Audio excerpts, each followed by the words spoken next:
আজকে শুক্রবার আর আমরা চলে এসেছি খড়গপুরেই হরর স্যারের বাড়িতে কালী পুজোতে। যেহেতু ভুবনেশ্বর থেকে ডাইরেক্ট এখানে এসেছি তাই শরীরটা একটু টায়ার্ড ছিল, একটু রেস্ট করেই তারপর রেডি হয়ে পড়েছি সবাই মিলে নিচে যাওয়ার জন্য পুজোতে। এটা সুস্মিতা দি, আগেরবার দিদির সঙ্গে পরিচয় হয়েছিল, আগেরবার যে আমরা সবাই এত মজা করেছি তাই এবারও আমরা প্ল্যান করেছিলাম গেলে সবাই একসঙ্গেই যাব। আর দিদির তো আসার কথা একদমই ছিল না, তো আমাদের না বলে দিদি সারপ্রাইজ দেওয়ার জন্য চলেও এসেছে। পুজোর ওখানে এসে দেখি মায়ের মূর্তিটা এখনো সাজানো হয়নি, সাজানো চলছে। আমরা সোজা চলে এলাম স্ন্যাক্সের ওখানে, একটু স্ন্যাক্স নিয়ে সবাই মিলে গল্পও করলাম। আর মায়ের মূর্তিটা সাজানো হয়েও গিয়েছে, এত সুন্দর করে সাজিয়েছে না, আর কি যে দারুণ লাগছিল। আর বাইরেটাও এত সুন্দর করে সাজিয়েছে, ওখানেই আমরা অনেকটা টাইম কাটিয়ে দিয়েছি গল্প করে করে। এই কিউট বাচ্চাটা হলো সুস্মিতাদির ছেলে, ও খুবই কিউট। আমরা তখন সবাই মিলে খেতে বসে গিয়েছি, খাওয়ায় অনেক কিছুই ছিল, খাবারে অনেক কিছুই মেনু ছিল। এই যেমন ধরো ভেজিটেবল চপ, তারপর নান, 2 রকমের সবজি, পোলাও, চানা পনির, আরও অনেক ধরনের ছিল। তো সব কিছু তো আর খাওয়া সম্ভব না, যেহেতু খিদেও সেরকম পায়নি। আর রান্নাগুলো খুবই ভালো হয়েছিল। তারপর আমরা সবাই মিলে বসে গেলাম মায়ের সামনেই পুজো দেখতে, প্লাস গল্প আড্ডা দিতে। পুজো শুরু হয়েছিল ওই 9:30 10টার দিকেই। আর আমি ভেবেছিলাম যেহেতু সারাদিন এতটা জার্নি করে এসেছি, একটু টায়ার্ডও ছিল আর শরীরটা তো খারাপ ছিল, একটুখানি পুজো দেখে তারপর উপরে গিয়ে শুয়ে পড়বো। কিন্তু পুজো দেখতে দেখতে আর গল্প করতে করতে কখন যে সময় পেরিয়ে গেছে নিজেরা বুঝতেই পারিনি। আর যেহেতু এতদিন পরে দেখা হয়েছে সবার সঙ্গে, বেশ আড্ডা জমেই উঠেছে, তাই সময়টা কিন্তু খুব তাড়াতাড়ি কেটে গেছে।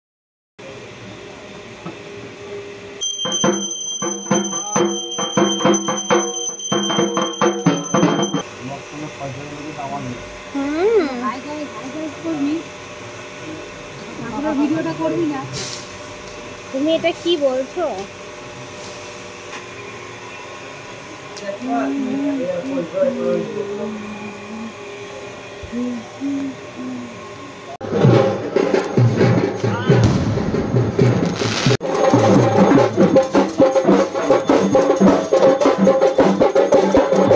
পুজো শেষ হতে হতে 4:30 মতো বেজে গিয়েছিল।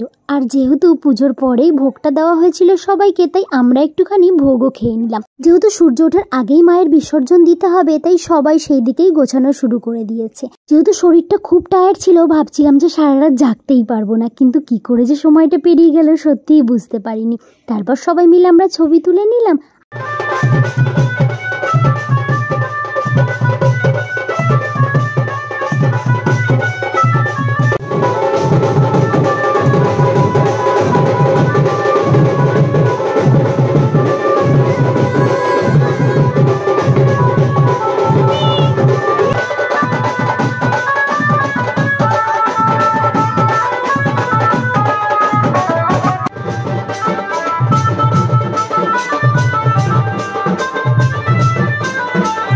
যেহেতু আমরা আগেরবার এই পুজোটাতে না ভোরবেলা জেগেছিলামই না, তাই আবির খেলা হয়েছিল কিনা সেটা ঠিক জানি না। তাই এবার জানতাম না যে আবির খেলা হবে, হঠাৎ করে এসে দেখি সবাই আবির দিয়ে দিয়েছে, মনে হচ্ছে যেন হোলিটা আজকেই। তো যাই হোক, তারপর আমরা সবাই মিলে ওয়েট করছিলাম গাড়ির জন্য, কারণ বিসর্জনে আমরা সবাই যাব। আর এত সকালবেলা না বেশ ভালো লাগছিল। আমরা সবাই মিলে চলে এসেছি কংসাবতী বা কসাই নদীতেই বিসর্জন দিতে। যদিও এই নদীতে জল বেশি ছিল না, কিন্তু এখানেই বিসর্জন দেওয়া হয় সব পুজোর। আমি ফার্স্ট টাইমই এখানে এলাম, আর খুব সুন্দর জায়গাটা লাগছিল। এসে দেখলাম এখানে কিন্তু অনেক কচুরিপানা আছে, আর কচুরিপানার ফুল আমার এত ভালো লাগে, তাই একটু তুলে নিলাম। তারপর তো মায়ের বিসর্জন দেওয়া হয়েও গেল।